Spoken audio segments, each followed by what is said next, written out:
A silver locket catches the last rays of sunset, its worn surface reflecting the orange glow across the Arizona territory of 1873. Sarah Mitchell stands at her cabin's threshold, one hand clutching the precious memento containing the only image she has left of a life long past. The distant sound of hoofbeats echoes through the canyon, growing louder with each passing moment.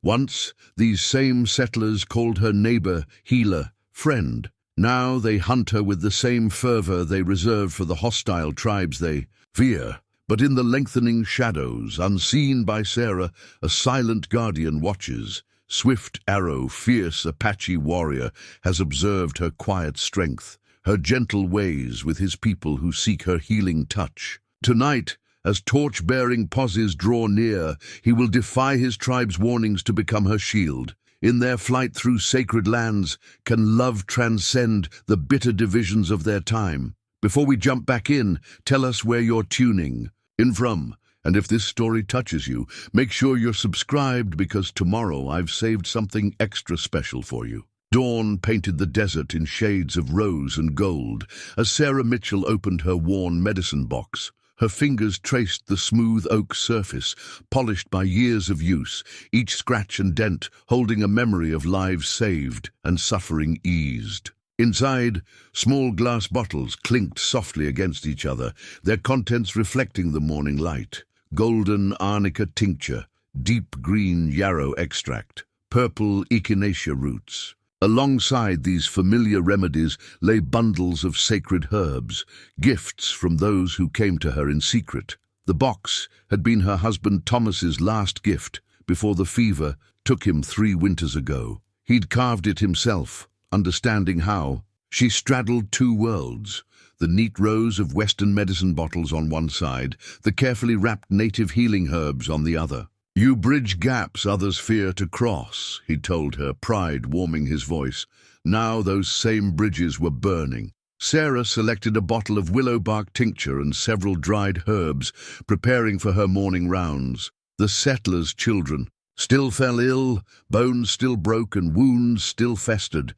Regardless of the growing whispers, she couldn't turn away those in need, even as suspicious glances followed her through town. Martha Cooper's boy had been running a fever for 3 days. Despite the recent tensions, Martha had sent her older daughter Emily under cover of darkness last night, eyes downcast, but voice urgent. "Ma says, please come at first light. Tommy's getting worse." Sarah gathered her shawl against the morning. Chill, the weight of her medicine box familiar in her hands.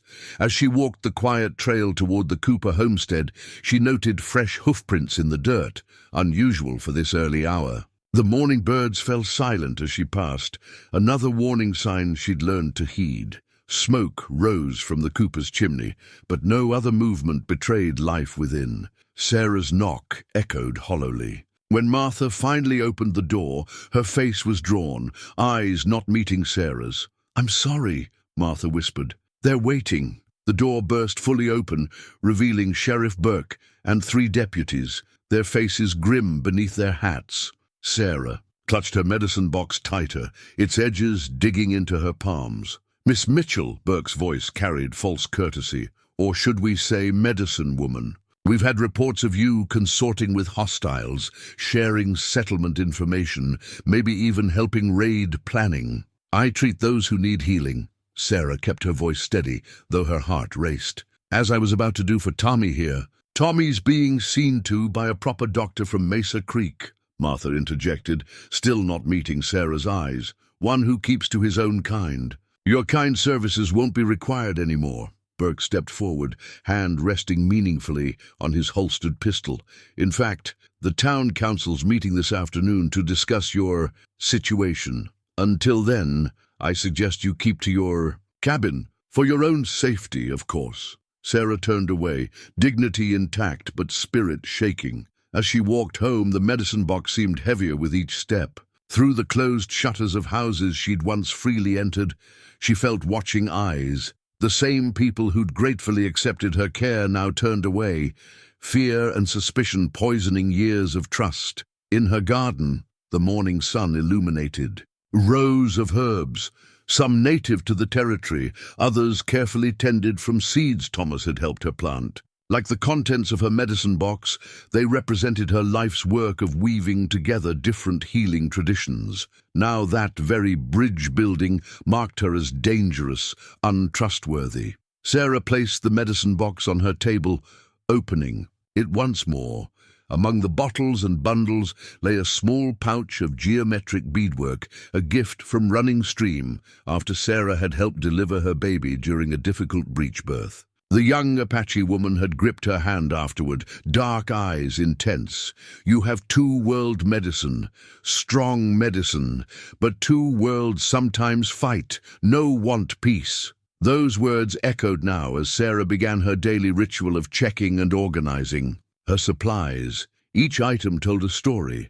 The yarrow she'd gathered with old Mary White Cloud, learning the proper prayers to offer. The careful notes in Thomas's handwriting, recording which settler children received what treatments. The small wooden cross nestled among the herbs, a reminder of the faith that taught her all suffering deserved comfort. Outside, a rider passed quickly by, kicking up dust. Another followed. The town council meeting would begin soon, and with it, perhaps the end of the life she'd built here. Sarah closed the medicine box slowly, running her fingers one more time across its scarred surface. Whatever came next, she would face it with the same steady hands that had stitched wounds, eased pain, and reached across divides others feared to breach. Swift Arrow moved like wind through the juniper trees, his moccasins leaving no trace on the rocky soil. From his vantage point high above Sarah's cabin, he watched her return from the failed visit to the settler's home.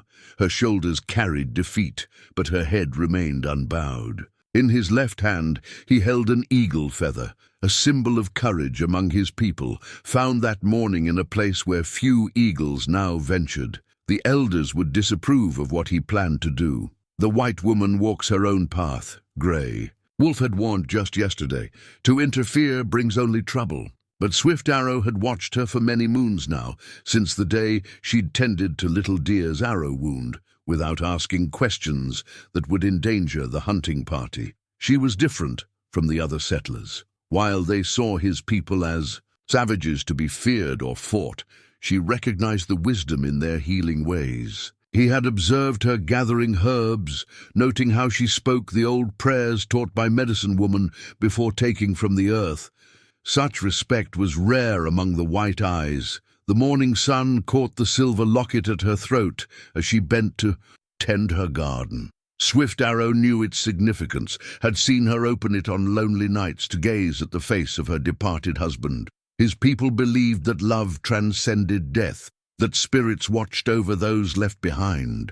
Perhaps her husband's spirit had guided her to this understanding between worlds, but now the settlers' fear was turning to hatred. Swift Arrow had heard their counsels, had seen the way they fingered weapons when speaking of the witch who consorts with savages. They didn't understand that healing knew no boundaries, that pain and suffering spoke the same language in every tongue. He drew closer, moving from shadow to shadow with the stealth learned in childhood. Sarah worked steadily, seemingly unaware of his presence, though something in her posture suggested she felt watched. Good instincts, those. They would serve her well in the days to come. The eagle feather in his hand demanded action. Among his people, such a sign could not be ignored. To find it on the morning when the settlers' threats grew teeth, this was no coincidence. The spirits spoke through such tokens. When Sarah finally went inside, Swift Arrow descended to her cabin's door.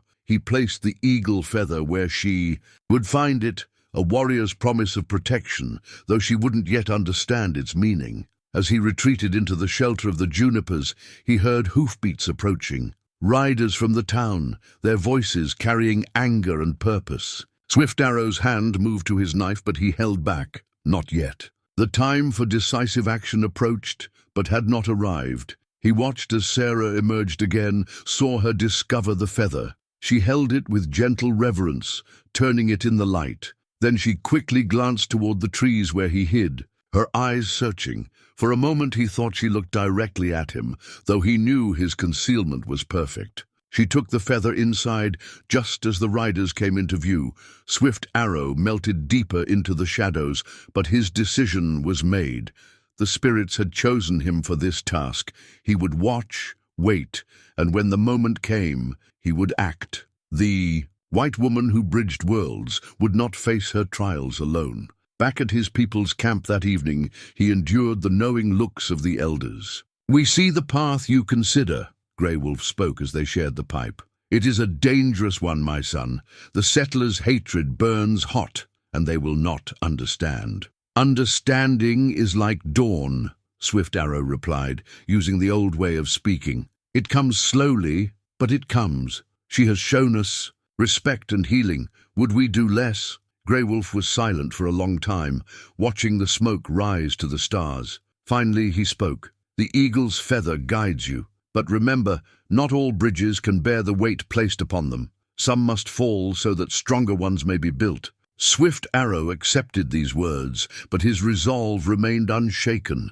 In his heart, he knew that tomorrow would bring change. The settlers' fear would break like a storm, and when it did, he would need to be ready. As he prepared his weapons, that night he thought of Sarah's quiet strength, of her hands that healed without judgment, of her spirit that reached across the chasms others dared not cross. The eagle feather had shown him his path. Now he must walk it, wherever it might lead. The wanted poster appeared at dawn, nailed to the trading post's weathered boards. Sarah stood before it, fingers trembling as they traced the harsh black letters. Wanted for questioning, Sarah Mitchell, known associate of hostile Indians. Reward offered for information leading to arrest, by order of Sheriff Burke and the town council of Mesa Creek. Her own face stared back at her, rendered in crude strokes that somehow captured her high cheekbones and determined eyes. The artist had drawn her wearing the beaded medicine pouch,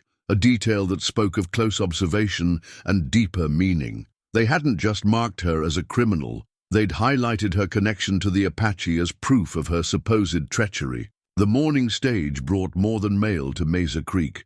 Travelers whispered of Apache raids on nearby settlements, of stolen cattle and burning homesteads. With each new tale, Sarah felt the noose of suspicion tighten. She knew some of these stories were false. The Apache bands she treated had been nowhere near those locations. But truth held little power against fear. "It's for your own protection, Miss Mitchell." Reverend Kane's voice startled her. He stood in the trading post doorway, his usual warmth replaced by stern concern. "The council has questions about your associations. Answer them truthfully, and all this unpleasantness can be resolved." "My associations, Reverend? You mean the same people who taught me how to save your wife's leg last winter? The medicines that kept your congregation alive during the fever outbreak?" Sarah's voice remained steady, though her heart raced. "Since when did healing become a crime?" The Reverend's face hardened. "Since good Christian folk started dying in their beds, while Indian raiders walked free. Since mysterious lights were seen at your cabin on nights before attacks. Since loyal Americans began to wonder where your true loyalties lie." Sarah turned away from the wanted poster, her back straight. "My loyalties lie with life, Reverend, with easing suffering wherever I find it. As I recall, that's what your Jesus taught." "Careful, Miss Mitchell, even Jesus cast out those who consorted with evil." His words followed her as she walked away, each step measured despite her urge to run. The trading post's bell tolled behind her, marking the hour of the town council meeting.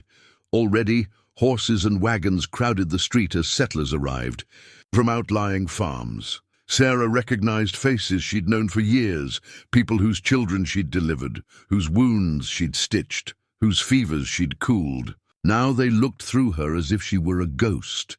Only old Mrs. Henderson dared to meet her eyes, pressing a small package into her hands as they passed. "They're fools, girl," the elderly woman whispered. "Fools letting fear poison their minds. Be careful." Before Sarah could respond, Mrs. Henderson had disappeared into the growing crowd. The package contained cornbread and dried meat, practical help from one of the few who remembered kindness. Sarah tucked it into her shawl, knowing she might need it soon. The wanted poster's message was clear. Her time in Mesa Creek was ending, one way or another. From the shadows of the livery stable, she glimpsed movement, a flash of buckskin, a glint of dark eyes. The eagle feather lay warm against her skin, hidden beneath her collar. Its presence reminded her she wasn't entirely alone, though that thought brought both comfort and concern. If the townsfolk discovered her mysterious protector, they would see it as final proof of her guilt. The council meeting would begin soon. Sarah touched the silver locket at her throat, drawing strength from Thomas's memory. "Guide me, my love," she whispered. "Show me the path through this storm." As if in answer, a hot wind swept down the street, tearing the wanted poster from its nails. It tumbled end over end, finally coming to rest in the dust at Sarah's feet. She left it there, a portent of changes to come, and walked toward the town hall with her head high. Whatever accusations awaited, she would face them with the dignity Thomas had loved in her, and with the courage the eagle feather demanded. The town hall emptied as sunset painted the mountains blood red. Sarah's ears still rang with accusations, with Sheriff Burke's thundering demands for names, dates, locations of Apache camps. She had maintained her silence, watching trust crumble in the eyes of neighbors who'd once welcomed her into their homes. 3 days, Burke had pronounced, his badge catching the lamplight. 3 days to come to your senses and tell us what we need to know. After that, he'd left the threat unfinished, but the meaning hung clear as smoke in the air. Now, walking the lonely trail home, Sarah felt the weight of watching eyes. Not just the townspeople's suspicious glares, but something else. A presence that had lingered at the edges of her awareness for weeks. The eagle feather pressed against her collarbone, its presence both comfort and question. The attack came without warning. 3 men, faces hidden by bandanas, emerged from the deepening shadows. Sarah recognized Morgan Fletcher's limping gait. A leg she'd set last spring hadn't healed quite straight. "Time to send a message," he growled, reaching for her arm. Everything happened at once. A shadow detached itself from the junipers, moving with liquid grace. The first attacker fell without a sound. The second stumbled backward with a cry of alarm. Morgan Fletcher raised his pistol, but it clattered to the dirt as something whistled past Sarah's ear. Her mysterious guardian stood revealed in the last light, tall, powerful, face painted with shadows of ochre and white that seemed to shift in the dying sun. His bow remained drawn, another arrow nocked, but not yet released. The two conscious. Attackers scrambled away, dragging their stunned companion. Sarah stood perfectly still, her heart thundering against her ribs. The warrior lowered his bow slowly, then reached into a pouch at his belt. She tensed, but his movements remained deliberate, unthreatening. In his outstretched palm lay a small, beaded medicine pouch, its geometric patterns telling a story she couldn't yet read. "I am Swift Arrow," he spoke in careful English. "You heal my people. Now I help heal your path." The medicine pouch caught the last sunlight, its beads shimmering like captured stars. Sarah recognized the handiwork. She had seen similar pouches worn by Apache medicine women. This was no casual gift, but a symbol of protection and respect. "The eagle feather," she said softly. "That was from you." He nodded once, his dark eyes holding hers. "Signs show the way if we listen. Your heart hears many voices. Apache ways, settler ways. Good medicine comes from understanding both." Sarah accepted the medicine pouch, feeling the weight of its contents. Herbs she recognized by smell, small carved tokens, a crystal that seemed to hold its own light. "The town council has given me 3 days," she said, not knowing why she trusted him with this information. 3 days is time. "Enough!" Swift Arrow's voice carried no doubt. "Tonight you rest, tomorrow we speak more." He melted back into the shadows so smoothly she might have imagined him, except for the medicine pouch warm in her palm. At her cabin, Sarah found fresh tracks in her garden, not the heavy boots of settler men, but the lighter prints of moccasins. Near her door lay a bundle of herbs she recognized as powerful Apache healing plants, some she'd never been able to find on her own. The message was clear. She had gained more than just a protector.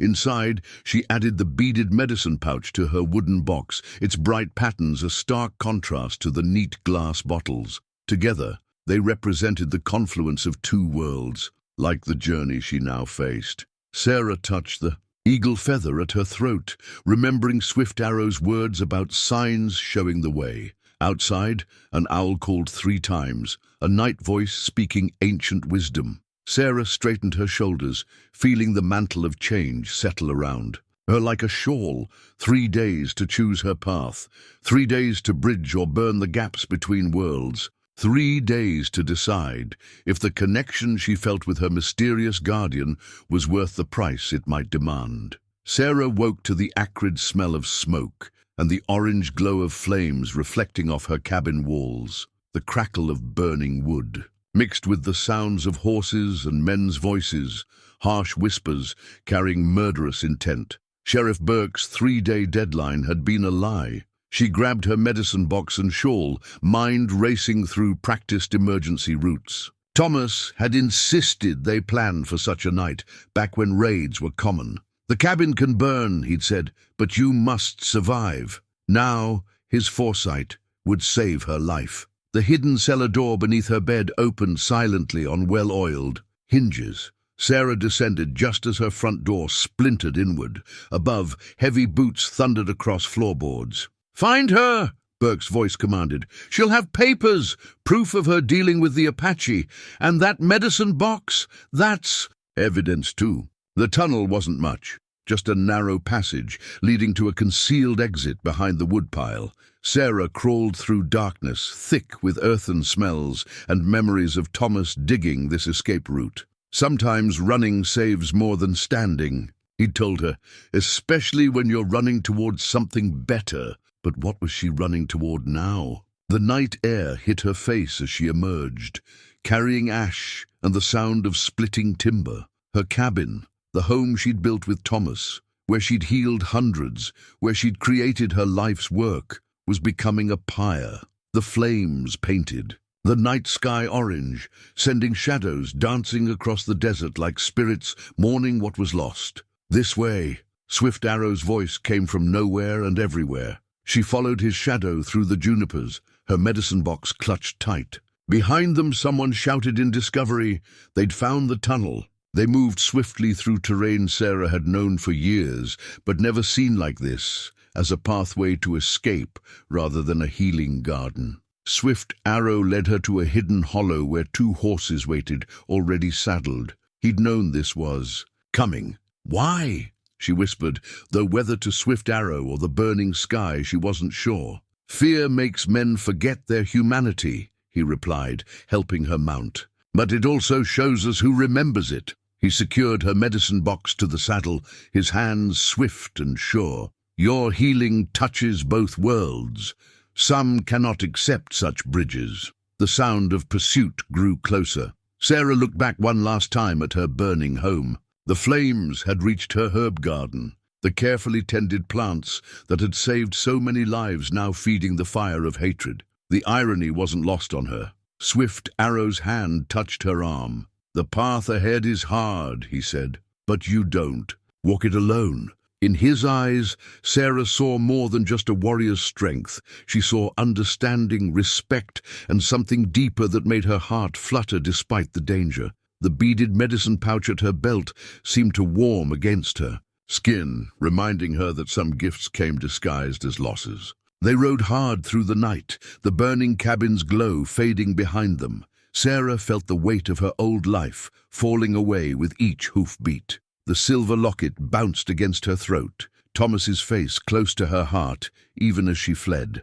Into an unknown future, dawn found them high in the Red Rock country, in a hidden canyon where water flowed sweet and clear. As they watered the horses, Swift Arrow spoke of Apache camps, where healers were honored, of places where wisdom from different worlds could blend and grow stronger. His words painted a future Sarah hadn't dared imagine. "Your cabin burns," he said, "but your medicine lives." He touched her wooden box, then her heart. "Here and here, some fires destroy. Others make way for new growth." Sarah looked east, where the rising sun painted the cliffs in colors of hope. Her hands still smelled of smoke, but they were steady as she opened her medicine box. Inside, Western bottles clinked against Apache herbs, neither diminished by sharing space. Perhaps Swift Arrow was right. Perhaps this fire would burn away the barriers between worlds rather than build them higher. "They'll hunt us," she said, not a question but a reality they both understood. Swift Arrow's smile held both warriors' strength and gentle wisdom.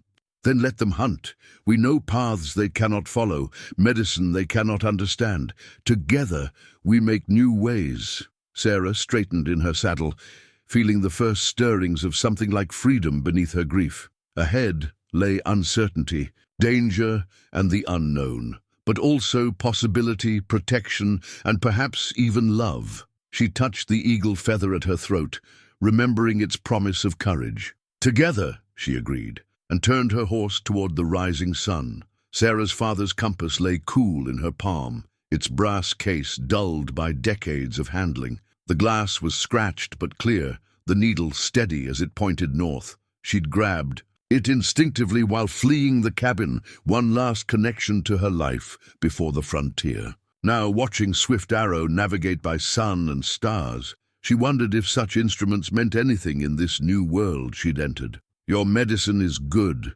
Swift Arrow said, noticing her study of the compass. "But the land speaks louder than metal signs." He gestured to seemingly random features, a twisted juniper, a peculiar rock formation, the way certain birds flew. To Sarah's surprise, he showed genuine interest in her compass, not dismissing it as some settlers dismissed native ways. "Different paths to the same truth," she offered, and saw approval warm his eyes.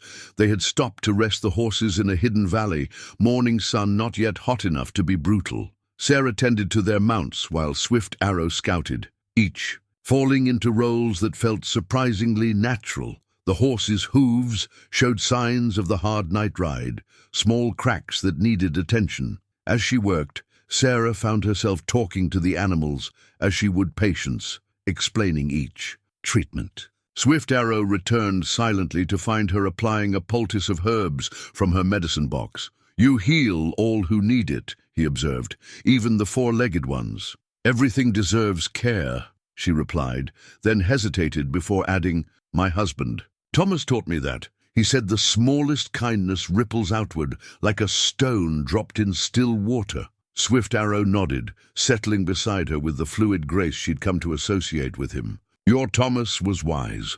Our stories say the same, that all life is connected like strands in a web. Pull one thread, all others move." The mention of stories sparked Sarah's curiosity. "Will you tell me one? A story of your people?" A shadow of concern crossed his face. "Some stories are not for sharing outside the tribe," but he considered, then began speaking in the measured tones of a born storyteller. "There was once a medicine woman who loved a warrior from another clan. Their peoples had been enemies, but she saw beyond the surface to the truth of his heart." Sarah listened, enthralled not just by the tale, but by the way he told it, each word chosen carefully, respect for the tradition evident in his voice. The story spoke of bridges built between divided peoples, of wisdom found in unexpected places. She couldn't help but see parallels to their own situation. The sudden silence of birds interrupted the tale. Swift Arrow was on his feet in an instant, bow ready. "Riders," he whispered, "6, maybe 7, following our trail." Sarah quickly packed her supplies, movements efficient from years of medical emergencies. The compass went into a pocket close to her heart. "They're tracking us," she asked, though she knew the answer. "They try."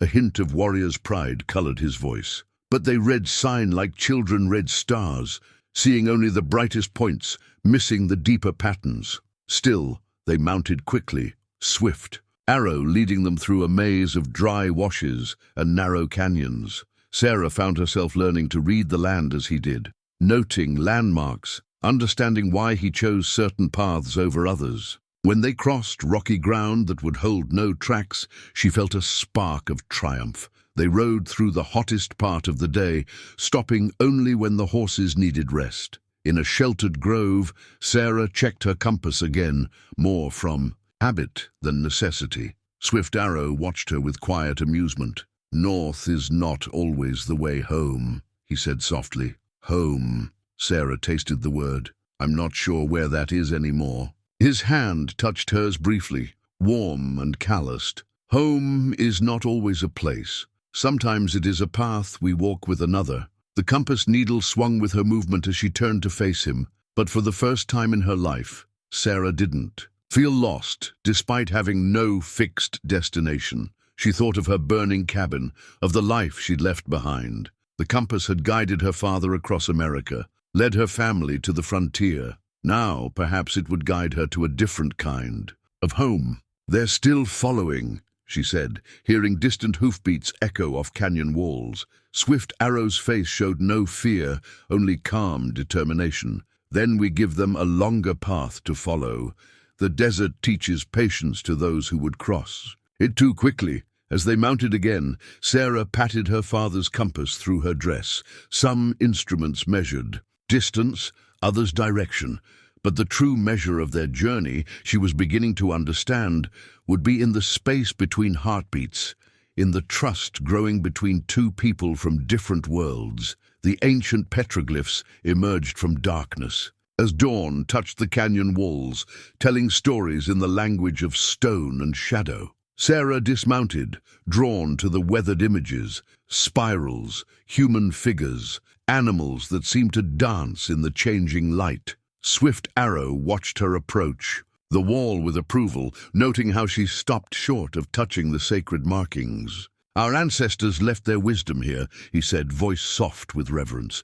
"Each mark is a teaching, a memory, a prayer." He pointed to a series of concentric circles.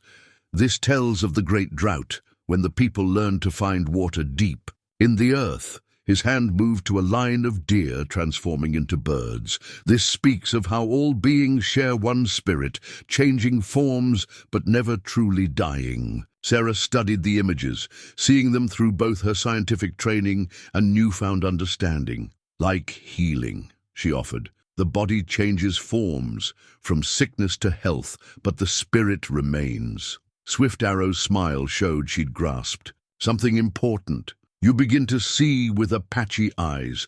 These teachings guided our medicine people for generations." He touched his chest, where his own medicine pouch hung. "Some wisdom needs no words to speak." A distant echo of hoofbeats interrupted their lesson. Swift Arrow tensed, listening. "They're closer than I hoped. Come." He led her deeper into the canyon, where the walls narrowed and the petroglyphs grew more numerous. "We enter sacred ground now. Few outsiders have seen these places." The air grew cooler, heavy with the scent of sage and ancient stone. Sarah felt watched, not by human eyes, but by something older, something that had witnessed centuries of human passage through this sacred corridor. Her silver locket seemed to pulse against her throat, as if responding to the power of the place. "Stop!" Swift Arrow commanded suddenly, his hand raised. Ahead, a shaft of sunlight pierced the canyon's gloom, illuminating a wall covered in red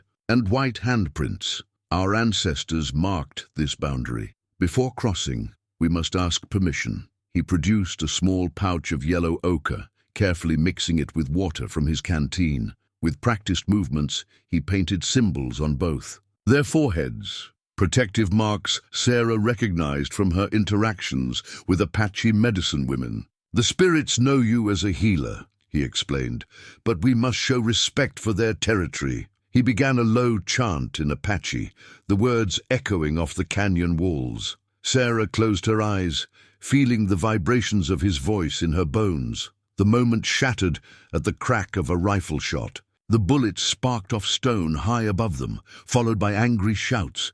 Their pursuers had found the canyon's entrance. "Quickly!" Swift Arrow urged, but his movements remained deliberate, respectful even in haste. They led their horses through the narrowest part of the canyon, where the walls pressed so close they had to proceed single file. Sarah heard more shots, but they seemed muffled, distant, as if the very rocks were shielding them. They emerged into a hidden valley that took Sarah's breath away. A spring bubbled from living rock, surrounded by greenery that seemed impossible in the desert. More petroglyphs covered the walls, but these were different, showing healing. Ceremonies, star patterns, and symbols Sarah recognized from her medicine pouch. A sacred place of healing, Swift Arrow explained as they watered the horses. The people have come here since the first times. He surveyed the valley's rim. Our pursuers cannot follow directly. The spirits will confuse their path, lead them in circles.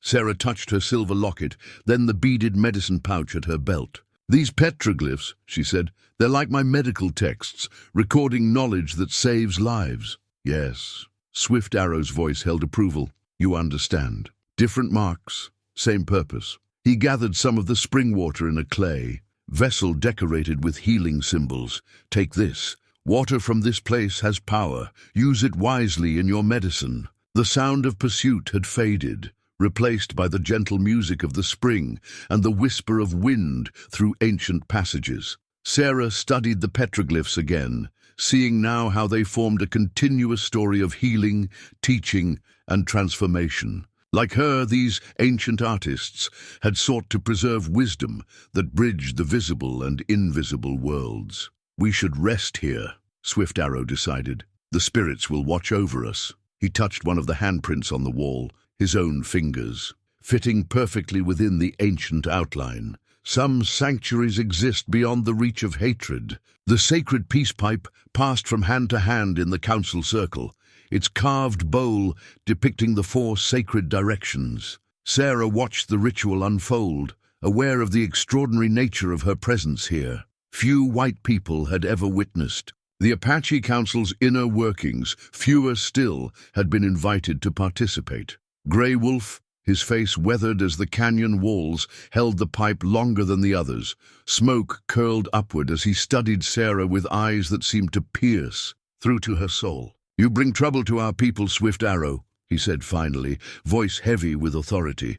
The settlers will not stop hunting one they believe betrayed them. The pipe continued its journey around the circle. Running Stream, the young mother Sarah had helped, spoke next. She has healing hands. When my child came wrong, she used both her medicine and ours, 2 strengths joined as one. Her words carried weight, but others in the circle shifted uneasily. Black Horse, a warrior with fresh scars from settler bullets, refused the pipe when it reached him. The white eyes bring only death. Their promises turn to poison. Their presence brings their soldiers. His words sparked murmurs of agreement from several others. Swift Arrow received the pipe with proper ceremony, but Sarah saw tension in his shoulders. I have watched her many moons, he said, his voice carrying the formal tones of council speech. She bridges worlds we thought could not be joined. When others turned away, she healed. When others showed hate, she showed wisdom. The pipe came.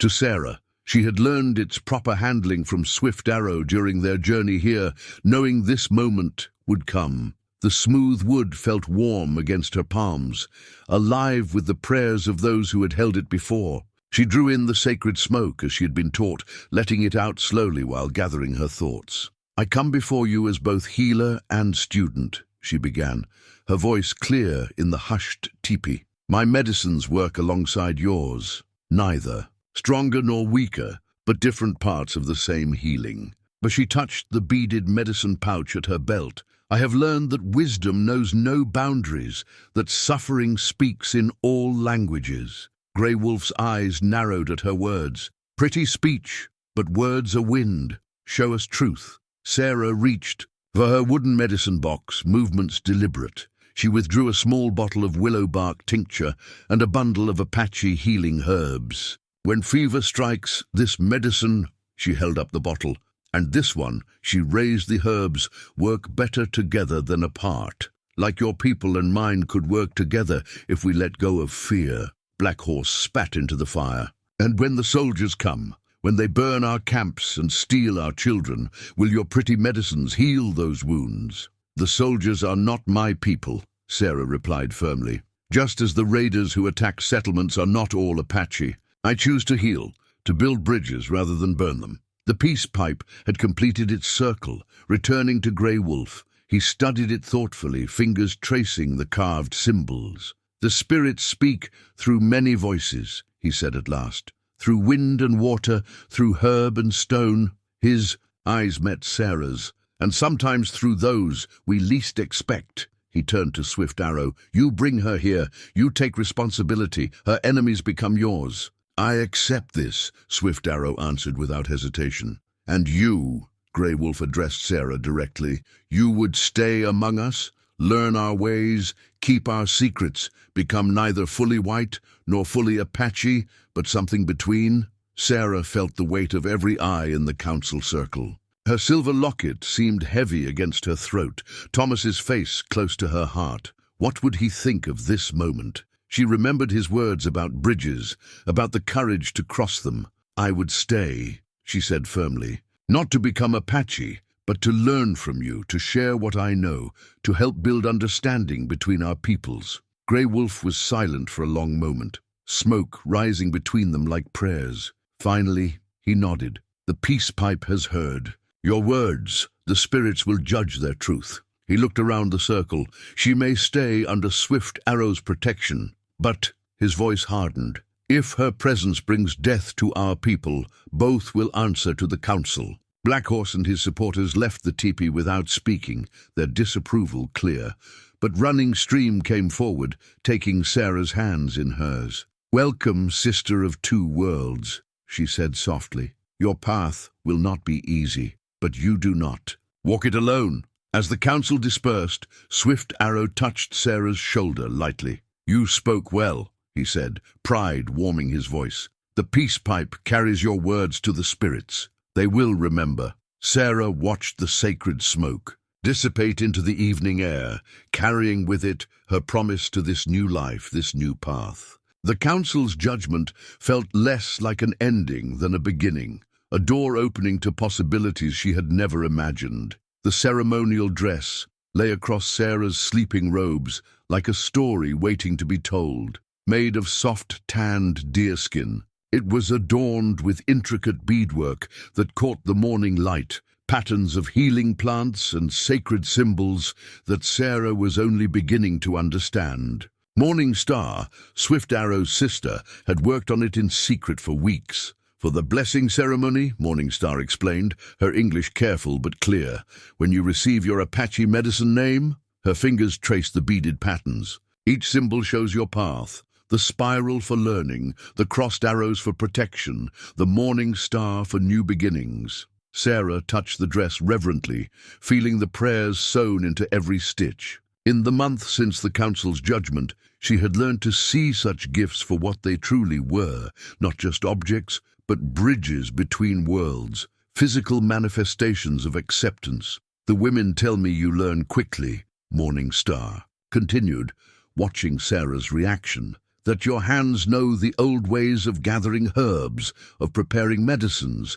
They say perhaps you had Apache dreams in your previous life." Sarah smiled at the compliment, remembering the hours spent learning from the tribe's women. They had taught her their ways of healing, not just with herbs and poultices, but with songs and ceremonies that touched the spirit while medicine touched the body. In return, she had shared her knowledge of Western treatments, creating combinations that proved more effective than either tradition alone. "Swift Arrow watches you," Morning Star said suddenly, her dark eyes knowing. "Not just as a protector watches, but as a man sees a woman who captures his thoughts." Sarah felt heat rise to her cheeks, but didn't deny it. She had felt his gaze following her as she worked among the people, had seen something deeper than duty in his eyes when they spoke. The silver locket at her throat seemed lighter these days, as if Thomas's memory blessed this new flowering of feeling. "The dress is ready,"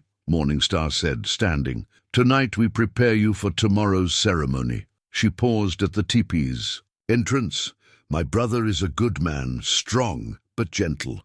He sees in you what many cannot, a spirit that dances between worlds without losing its way." After she left, Sarah held the dress against herself, studying her reflection in the small mirror she'd saved from her cabin. The woman who looked back was changed from the one who had fled Mesa Creek. Her skin was darker from the sun, her movements more confident, her eyes holding new wisdom. Outside, she heard Swift Arrow's voice as he spoke with the hunting party. Since the council's acceptance, he had remained her official protector, but their relationship had evolved into something deeper, more complex. He taught her to read the land's subtle signs, to move silently through shadow, to understand the Apache way of seeing the world as a web of interconnected life. She had taught him too, sharing her knowledge of Western medicine, explaining the scientific principles behind her treatments, while learning how they complemented Apache healing traditions. Their conversations often lasted into the night, ranging far beyond medicine to touch on philosophy, beliefs, and the nature of existence itself. The sound of approaching horses interrupted her thoughts. Through the tipi's smoke hole, she saw riders approaching at speed, scouts returning with news. Swift Arrow met them, his posture changing as he listened. When he turned toward her teepee, his face was grave. "Soldiers," he said without preamble as he entered. "A large patrol, moving this way, and with them," he hesitated, "the settlers." "And from Mesa Creek," Sarah finished. She had known this day would come. Swift Arrow nodded. "Burke leads them. They follow our old trail, but they are still 2 days out." His eyes fell on the ceremonial dress. "The blessing ceremony should proceed," Sarah said firmly. "I won't let fear rule our decisions." She touched the beadwork on the dress. "Your people have accepted me, taught me, trusted me. I won't betray that by running." Something flickered in Swift Arrow's eyes. Pride, admiration, and perhaps something more. He stepped closer, his hand rising to touch the silver locket at her throat. "You wear 2 medicines now," he said softly. "The old and the new, like your heart beats with 2 rhythms." Sarah felt the warmth of his hand through the thin metal, her pulse quickening. "Perhaps that's what both our peoples need. Hearts that understand more than one way of beating." The moment stretched between them, full of unspoken possibilities. Then Swift Arrow stepped back, warrior's discipline reasserting itself. "Rest," he said. "Tomorrow you receive your medicine name. After that," his eyes held hers, "after that, we face whatever comes together." Sarah nodded, her hand still feeling the phantom warmth of his touch. The ceremonial dress seemed to glow in the afternoon light, its beaded patterns telling a story still unfolding, a story of 2 worlds meeting, not in conflict, but in the sacred space between heartbeats where new dreams could grow. The dream catcher took shape between them in the light of the hunter's moon, its willow hoop forming a perfect circle as their hands worked together. Sarah watched Swift Arrow's fingers weave the sinew strands into an intricate web, each movement precise and purposeful. He had suggested they craft it together, a teaching that became something more intimate as the night deepened. "The web, it catches bad dreams," he explained, guiding her hands in the weaving pattern, letting only good ones slip through to the sleeper. His touch lingered longer than necessary, sending warmth through her fingers. "But it is more than that. It shows how all life is connected, how each thread depends on others for strength." Sarah added a piece of turquoise from her medicine box to the center of the web.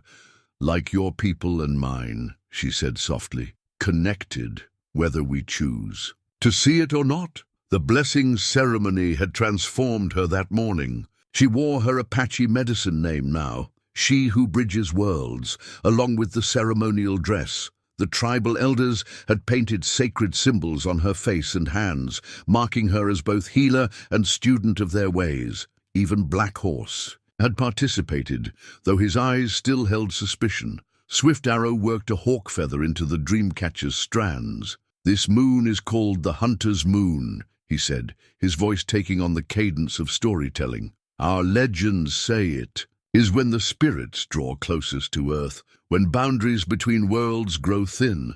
"Like tonight?" Sarah asked, aware of how the space between them had shrunk as they worked, their shoulders nearly touching. His dark eyes met hers, reflecting moonlight.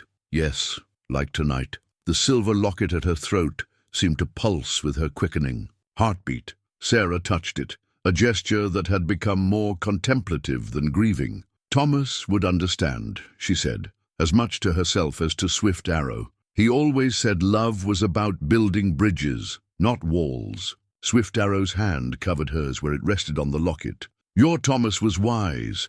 Our people believe that love transcends death, that those who have crossed over rejoice when those left behind find new happiness. The dream catcher between them was nearly complete, its web gleaming in the moonlight. Sarah added the last bead, a small pearl that had been her mother's. 2 traditions, she said, woven into something new. Like us. Swift Arrow's question hung in the night air, heavy with meaning. Before Sarah could answer, a cry went up from the sentries. Swift Arrow was on his feet instantly, bow in hand. But it was only a hunting party returning, their success marked by the deer they carried. The moment's intensity broke, but something had shifted between them. As they finished the dream catcher, their hands met more frequently, each touch carrying unspoken messages. Swift Arrow hung it at the entrance to Sarah's tipi, its web catching starlight. "Tomorrow I must lead a scouting party," he said. "The soldiers are moving faster than we thought. Burke drives them hard." Sarah nodded, worry creasing her brow. "He won't stop. He can't afford to. Not with what he believes I know about the settlement's dealings with the Apache. What you actually know would destroy him," Swift Arrow agreed. "The false treaties, the broken promises, the raids he blamed on our people to justify taking more land. Truth is a powerful medicine," Sarah said, "but like all strong medicines it can heal or harm depending on how it's used." Swift Arrow touched her cheek, his calloused fingers gentle against her skin. "You speak with Apache." "Wisdom now," he said softly. "The blessing ceremony merely confirmed what was already in your heart." Sarah leaned into his touch, feeling the last barriers between them dissolving like morning mist. "Stay," she whispered. "Tonight, stay with me." His other hand found her waist, drawing her closer. "The people say we walk between worlds," he murmured. "Perhaps that is where we were meant to find each other." The dream catcher swayed in the night breeze as their lips met, its web casting intricate shadows in the moonlight. Sarah felt Thomas's blessing in the weight of the silver locket, felt the approval of the spirits in the whisper of wind through the teepee's smoke hole. 2 worlds met in their embrace, not clashing but blending, like streams joining to form a stronger river. Later, as they lay wrapped in blankets, the dream catcher guarding their sleep, Sarah traced the scars on Swift Arrow's shoulder, marks left by settler bullets years ago. "Can there ever truly be peace between our peoples?" she asked.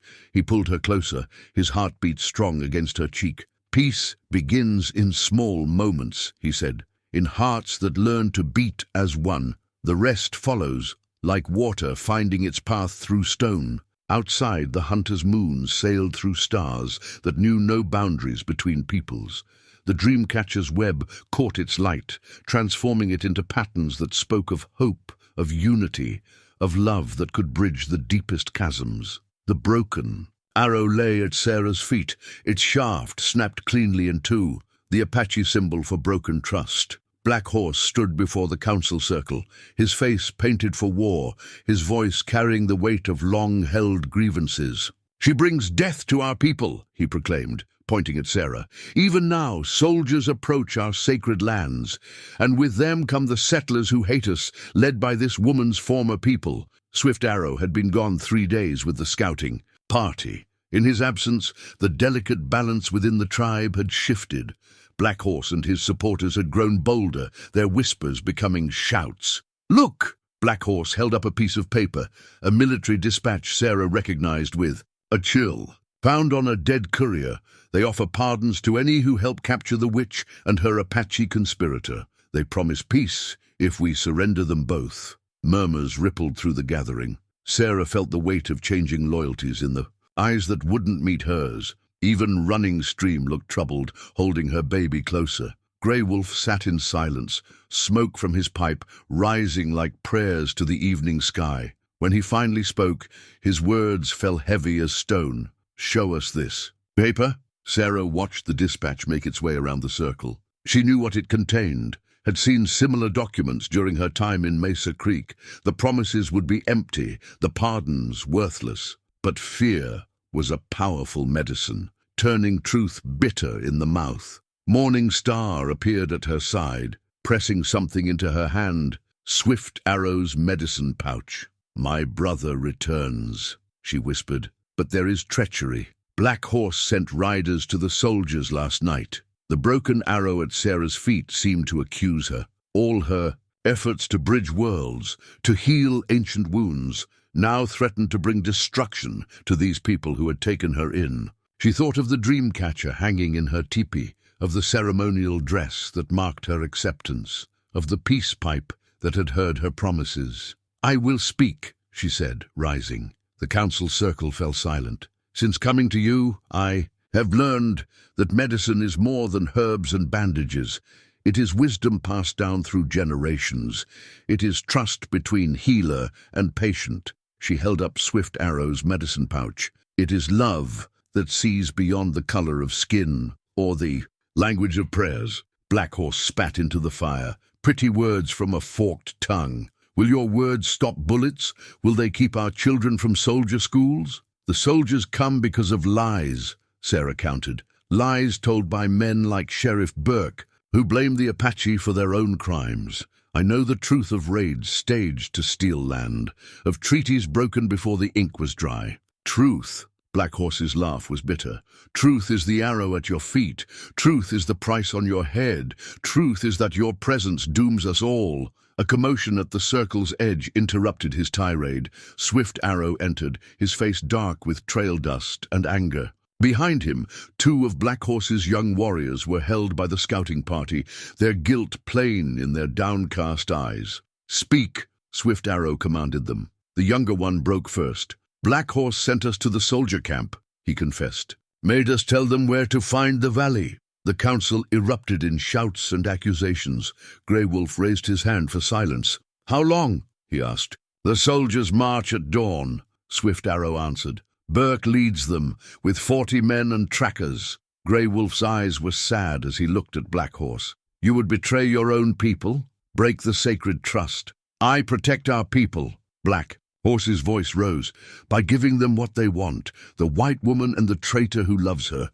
2 lives to save many." Swift Arrow's bow was drawn before anyone could move. Arrow aimed at Black Horse's heart. "Brother raises hand against brother," he said quietly. "The oldest wound, the deepest poison." "Enough!" Grey Wolf's voice cracked like thunder.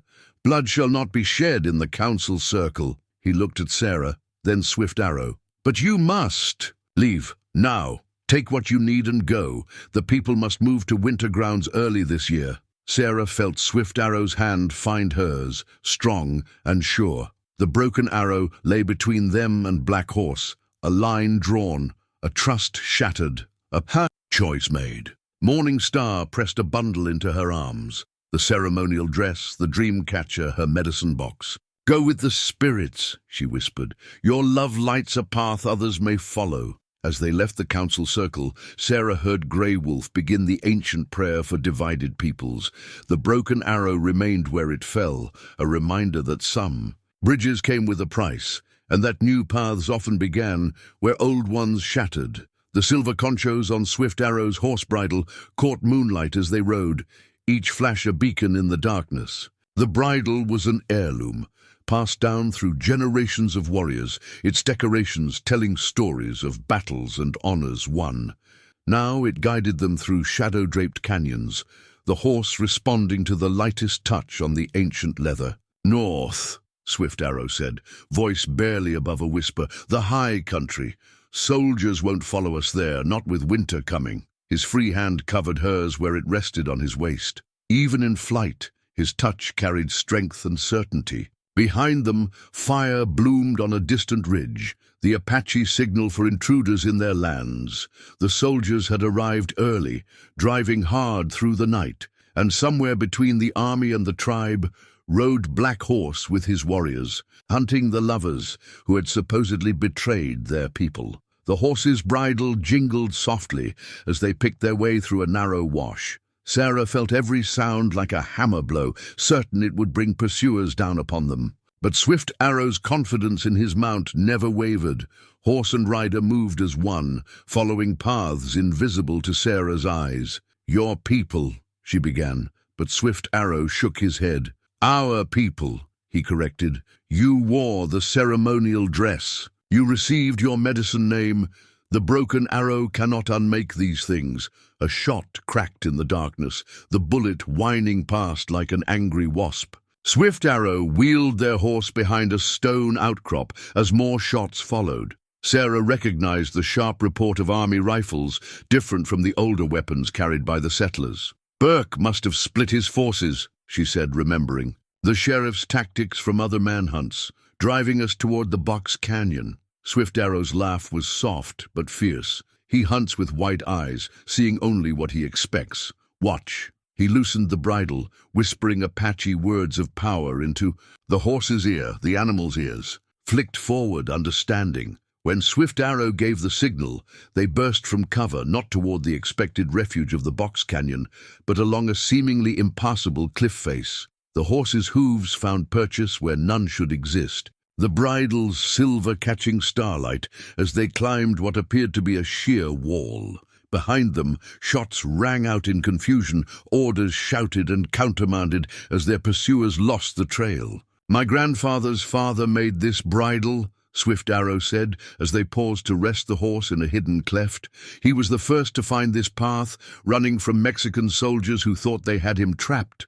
The horse who wore this bridle then showed him the way. His fingers traced the intricate patterns worked into the leather. Since then, it has led our people to safety many times. Sarah touched the bridle's weathered surface, feeling the stories woven into its fabric. Like your guidance led me to safety, she said softly, when everyone else would have seen me trapped. Another signal fire bloomed to the east, Black Horse's warriors closing in. The horse shifted nervously, sensing tension in the silver. Strands that connected it to Swift Arrow's hands. They will expect us to go north, Swift Arrow said thoughtfully, into the high country, as I said before. He turned to Sarah, his eyes bright in the starlight. Do you trust me? With my life, she answered without hesitation. With my heart. He kissed her then, fierce and quick, before turning the horse south, back toward the lands they had fled. Sometimes the safest path lies through the heart of danger, he said. Black Horse thinks like Burke now, seeing only what he expects to see. The bridle's silver sang softly as they descended, finding trails that materialized out of seemingly solid rock. Twice they passed within yards of search parties, the horse stepping as silent as smoke, guided by Swift Arrow's sure touch on the ancient leather. Dawn found them in a place Sarah recognized, the sacred canyon where she had first seen the petroglyphs. The soldiers will have searched here already, Swift Arrow explained, and Black Horse will not think to look in a place so obvious. The horse's bridle caught the first rays of sun as they dismounted, its silver patterns somehow complementing the ancient rock art around them. Sarah touched it one last time before Swift Arrow led the horse to water. Thank you, she whispered, to both bridle and horse, understanding now how Apache wisdom saw spirit and purpose in all things. The bridle's soft jingle seemed to answer, a promise that the path ahead, though hard, would lead true. The sacred tobacco pouch seemed to pulse, with its own heartbeat, as Swift Arrow carefully opened it in the pre-dawn darkness. Made from the throat skin of a mountain lion, it contained the tribe's most powerful medicine tobacco, used only in times of greatest need. Now, as they heard horses approaching their sanctuary from both directions, he knew that time had come. This tobacco speaks directly to the spirits, he explained, measuring out the sacred leaves with precise movements. When smoked in darkness, it shows paths hidden from ordinary sight. His eyes met Sarah's. But there is risk. The visions it brings can overwhelm those not prepared. Sarah watched him prepare the pipe, remembering the peace pipe ceremony that had accepted her into the tribe. This felt different, more ancient, more dangerous. What choice do we have? Burke's men are behind us and Black Horse's warriors ahead. The tobacco's sweet, sharp scent filled the sacred canyon as Swift Arrow lit the pipe with a coal from their carefully hidden fire. He took the first sacred drag, exhaling smoke in the 4 directions before passing it to Sarah. Breathe deeply, he instructed. Let the spirits guide you. The smoke filled her lungs, bitter and powerful. The petroglyphs around them seemed to move in the dying firelight, ancient stories coming alive on the rock walls. Sarah felt consciousness expand, awareness spreading out like ripples in still water. Suddenly, she could sense their pursuers. With supernatural clarity, Burke leading his soldiers up the canyon's main approach, Black Horse and his warriors descending from the rim. But she also saw something else. A narrow cleft in the rock, hidden behind a fall of shadow, leading to paths unknown. "There," she whispered, pointing. Swift Arrow nodded, already moving. The tobacco's power had shown him the same escape route. They gathered their minimal supplies, her medicine box, his weapons, the ceremonial dress wrapped around the dream catcher, the horse they left behind, removing the silver bridle. It would find its way home. The hidden cleft was narrower than it had appeared in their tobacco-enhanced vision. They had to proceed single file, Sarah following Swift Arrow's silent movements. Behind them, they heard Burke's voice carrying in the canyon. "They're here somewhere. This is their holy place. They'd come back to it. Search every shadow." The cleft opened into a narrow valley Sarah had never seen before, though she thought she knew these canyons well.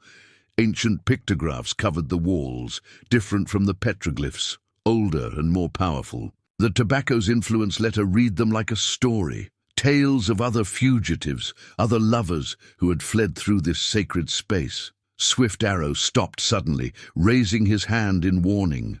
Above them on the rim, Black Horse's warriors were silhouetted against the lightening sky. At the valley's other end, Burke's men were spreading out in search formation. "We're trapped," Sarah breathed, but Swift Arrow shook his head. "Watch," he whispered. From his medicine pouch, he took more of the sacred tobacco, sprinkling it. On the ground in a pattern she recognized from the pictographs. The morning wind caught the leaves, carrying them toward their pursuers. The tobacco's power rippled out like heat waves, distorting the air. Sarah saw Burke's men hesitate, their movements becoming uncertain. On the rim, Black Horse's warriors seemed to lose focus, as if they could no longer see what was right before them.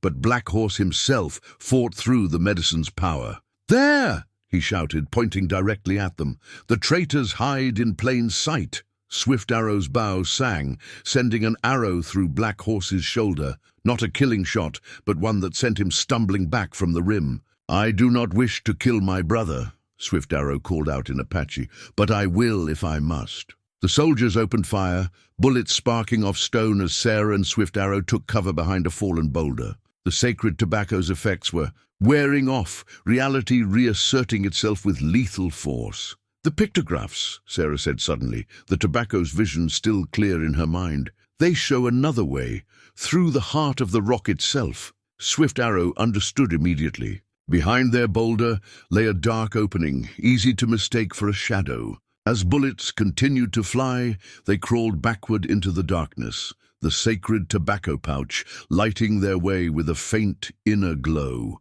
The passage was tight, the air thick with age and power. They could hear their pursuers at the entrance, arguments breaking out between Burke's men and Black Horse's warriors about who should follow them into the sacred dark. "None will dare," Swift Arrow said confidently. "The tobacco has shown them their own fears. They will see this as a place of spirits, too dangerous to enter." He was right. The sounds of pursuit faded, replaced by the whisper of ancient air currents and the barely audible chorus of long-dead voices that seemed to approve of their passage. When they finally emerged, it was into a different world. The valley below them was unknown to either Apache or settler maps, a sanctuary hidden by more than just stone.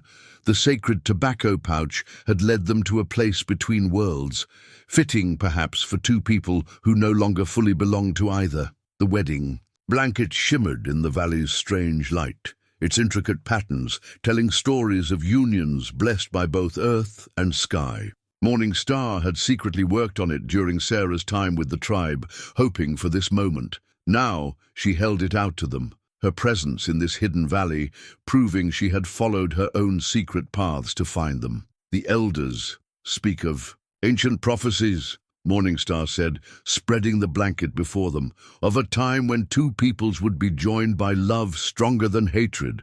Some say this valley appears only when such unions are meant to be. Sarah touched the blankets. Soft wool, reading its patterns with newly educated eyes. Apache symbols of healing, intertwined with designs that echoed her own European heritage. Crosses melding with medicine wheels, morning stars dancing with evening ones. But the soldiers still search, Swift Arrow said, though his hands joined. Sarah's on the blanket, and Black Horse fills their ears with tales of witchcraft and treachery. Which is why you must make your choice now, Morningstar replied. Grey Wolf sends word. He will meet with Burke, try to forge peace. But he needs you both there, needs you to stand before all and declare your path. Sarah's fingers found her silver locket, then the beaded medicine pouch at her belt. They'll never accept us, she said softly. Either side. Perhaps they don't need to accept. Swift Arrow answered, his voice thoughtful. Perhaps they only need to witness. The wedding blanket speaks of unions that transform both families, both peoples. Morningstar nodded. The valley led you here for a reason. Such places hold old magic, older than the quarrels of men. She touched the blanket's central design. Two rivers joining to form a stronger whole. Like this valley, the blanket itself is a doorway between worlds. The decision crystallized in Sarah's heart with surprising clarity. She looked at Swift Arrow, saw the same certainty in his eyes. When? She asked. Tomorrow at dawn, Morningstar said. Grey Wolf has called council at Talking Rock Mesa. Both sides will come under truce. He speaks of peace talks, but truly waits for you. They spent the day in preparation, guided by Morningstar's knowledge of ancient rites. The wedding blanket lay between them as they ground herbs for the ceremony, its patterns seeming to shift and change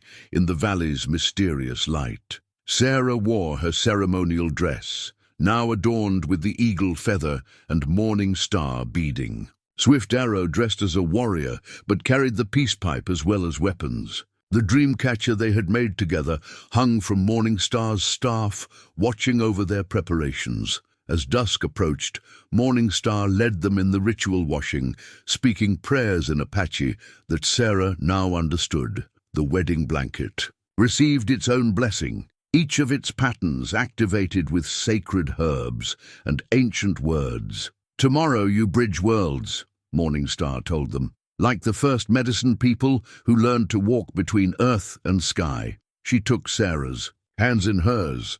My brother chose well, your heart beats with two rhythms like his. That night, beneath stars that seemed closer than anywhere else, Sarah and Swift Arrow sat wrapped in the wedding blanket. They spoke of the path ahead, of the risks and possibilities. Burke will never stop hunting us, Sarah said, leaning into Swift Arrow's strength. And some of our people will never accept change, he agreed. But perhaps that is not what we're meant to achieve. His hand found hers beneath the blanket. Perhaps we're meant to show that another way is possible, even if few choose to follow it. Sarah thought of her burning cabin, of the broken arrow that had marked their exile. From those ashes, new growth, she said softly, like the desert after fire. The wedding blanket seemed to warm around them, its patterns glowing faintly in the starlight. Each symbol told part of their story.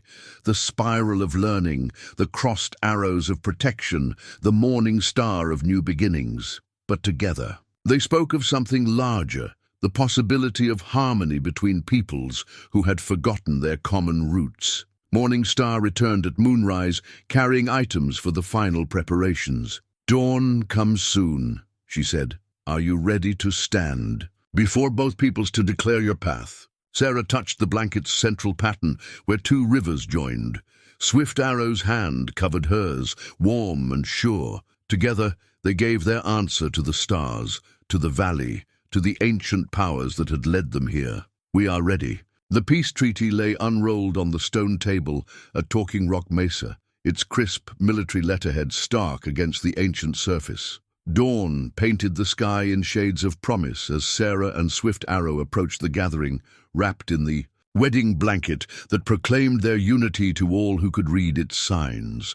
Sheriff Burke stood with his soldiers on one side, his face darkening at their approach. Grey Wolf and the tribal council occupied the other, their expressions carefully neutral. Between them stood an unexpected figure, Colonel James Harrison, the territory's new military commander. "Miss Mitchell," the colonel said, his voice carrying authority tempered with surprising gentleness. "Or should I say, she who bridges. Worlds, your reputation precedes you." He gestured to the document before him, "as does evidence of Sheriff Burke's questionable activities." Burke's hand moved toward his gun, but soldiers flanked him instantly. Sarah recognized Mrs. Henderson among the settler witnesses, the old woman's face bright with vindication. She had been busy during the days of pursuit, it seemed, gathering proof of Burke's crimes. "The territorial governor has taken great interest in this situation," Colonel Harrison continued, "particularly in reports of falsified raids,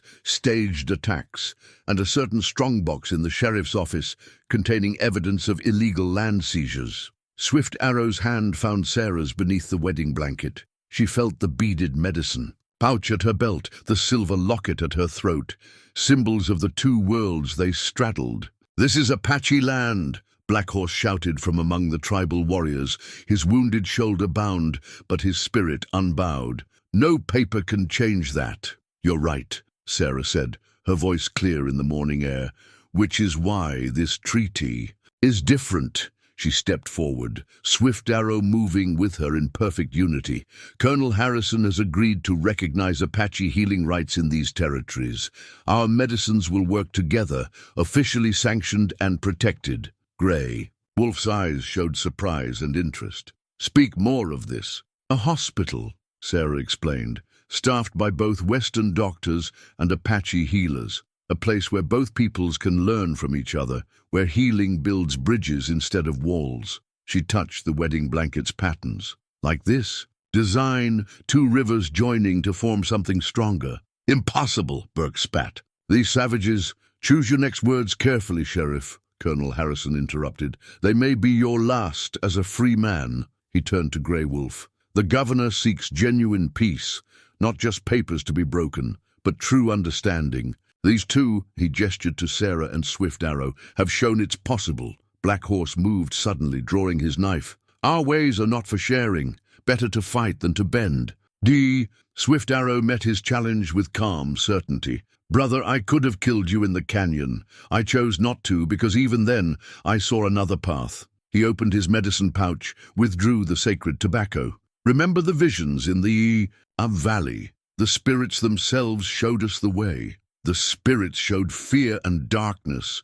Black Horse's voice carried less conviction now. "They showed us our own hearts," Swift Arrow corrected. "And in mine, I saw this moment. Not conquest or surrender, but transformation." He offered the tobacco to Black Horse. "Smoke with me, brother. See what I have seen." The tension held razor sharp as Black Horse stood frozen, knife caught between strike and surrender. Then Mrs. Henderson stepped forward, her old voice strong, with wisdom. "I've watched Sarah heal for years," she said.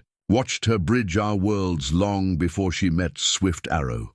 When my grandson was dying of fever, it was Apache medicine in her hands that saved him." She faced Black Horse directly. "Your people's wisdom, shared through her heart, gave me more years with my blood. How is that not the spirit's will?" Something shifted in the morning air. Black Horse lowered his knife slowly, acceptance, if not yet understanding, softening his features. Grey Wolf nodded to Colonel Harrison, who unrolled a second document, the True Peace Treaty, written in both English and Apache. "A beginning," the colonel said.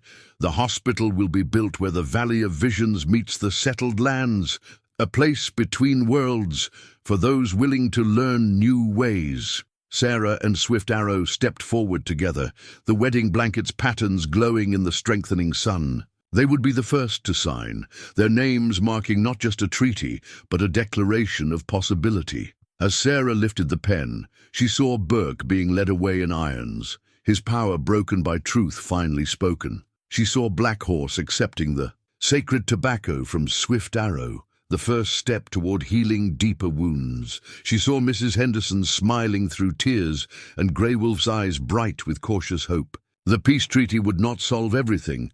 No single document could. But as she signed her name, Sarah felt the rightness of this moment, this choice. Swift Arrow's signature joined hers, Apache symbols flowing beside English letters. Above them, an eagle circled Talking Rock Mesa, its cry blessing the union of peoples too long divided. The mixed medicine bundle sat opened between them in the new healing lodge, its contents telling the story of their journey. Sarah and Running Stream worked together, combining herbs and remedies from both traditions into something new. Western glass bottles nestled alongside Apache medicine pouches, each labeled in both languages. The fever breaks faster when we use both medicines, Running Stream observed, measuring willow bark tincture into a decoction of traditional herbs. Like your path with Swift Arrow, two strengths joining to make something stronger. 6 months had passed since the signing at Talking Rock Mesa. The hospital rose on the boundary between worlds, its architecture reflecting both cultures. Adobe walls housed modern medical equipment, while traditional healing circles occupied the courtyards. In the garden, Sarah's European herbs grew alongside sacred Apache plants. Swift Arrow says Black Horse visited the sacred valley, Sarah said, adding her own measurements to their shared medicine. The tobacco visions finally showed him understanding. Running Stream nodded. He returns changed, speaks now of preserving our ways not through isolation, but through teaching those who would learn with respect. She touched the mixed medicine, bundles intricate beadwork, like this, keeping what is sacred while sharing what can bridge.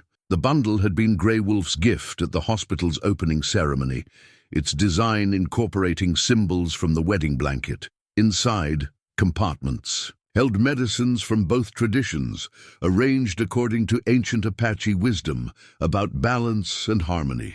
Sarah's silver locket still hung at her throat, but now it shared space with beaded necklaces, marking her status as a recognized healer in both worlds. The morning sun through the lodge's windows caught the metal and beadwork, making them shine. As one, outside, horses approached. Swift Arrow appeared in the doorway, his warriors bearing now softened by months of peace. Behind him came an unexpected visitor, Colonel Harrison, returning from territorial negotiations in Santa Fe. The governor has approved additional funding, the colonel announced without preamble.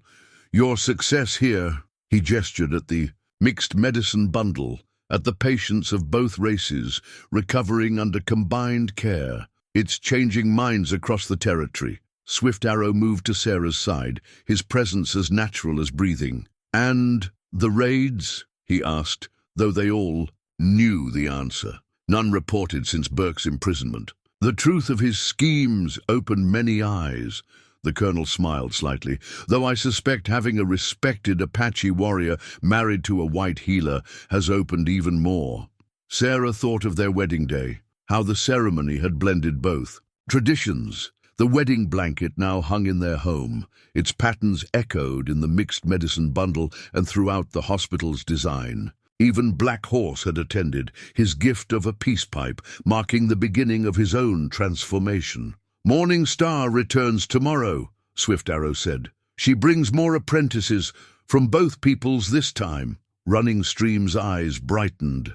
Good. The young ones learned fastest, see with clearest eyes. She began packing the day's medicines into the bundle's compartments. When they work together, they forget to remember they should be enemies. The mixed medicine bundle seemed to glow with its own light as Sarah added the last items, precious herbs from both traditions, gathered under the proper prayers and stored with equal reverence. This was their real victory, she realized. Not the peace treaty alone, but these daily moments of shared wisdom and growing trust. Colonel Harrison watched the careful packing with obvious curiosity. My wife suffers from lung weakness, he said carefully. The base doctor offers little hope. Come, Sarah said warmly, let us show you how two healing traditions can work. As one, as she and Running Stream began explaining the combined treatment, Sarah caught Swift Arrow's smile. He had seen this coming, had known that even the military commander would eventually seek the wisdom of bridged worlds. The afternoon, sun painted the healing lodge in shades of gold, blessing the mixed medicine bundle and all it represented. Outside, children's voices rang out, Apache and settler youth playing together in the hospital gardens, learning each other's languages without realizing the barriers they broke. Thomas would be proud, Swift Arrow said softly, his hand finding hers. Your old medicine box began this path. Now look how far it leads. Sarah squeezed his hand, feeling the fullness of her heart. The mixed medicine bundle held more than herbs and remedies.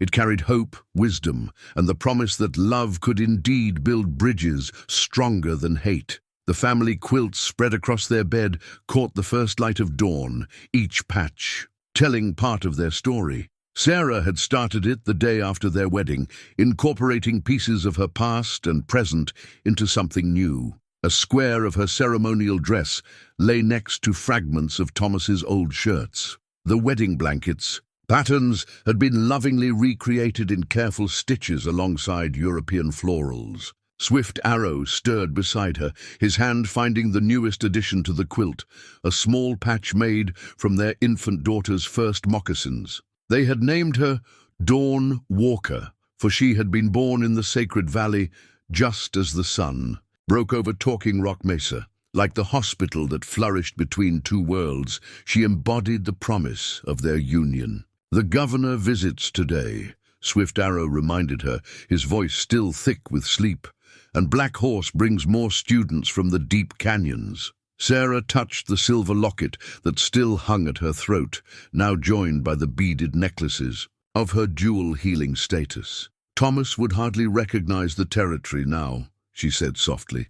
So much has changed in just 1 year. The success of their healing lodge had sparked similar endeavors across the Southwest. Other territories sought their guidance in building bridges between peoples. Even the army doctors now regularly consulted with Apache healers, their mutual respect growing with each shared success. Morning Star appeared in their doorway, Dawn Walker bundled against her aunt's chest. The mixed medicine bundle is prepared for today's ceremony, she reported, passing the baby to Sarah. Grey Wolf says the signs are favorable for expanding the teaching program. Sarah settled their daughter against her breast, watching the morning. Light play across the family quilt's varied patches. Each piece held memories, the scrap of her burned cabin's curtains, a strip from Swift Arrow's warrior sash, the remains of the broken arrow transformed into a symbol of renewal. We are all one family now, Swift Arrow said, touching the quilts. Central design, the same joining rivers pattern from their wedding blanket. The quilt shows the truth of it, many pieces, one whole.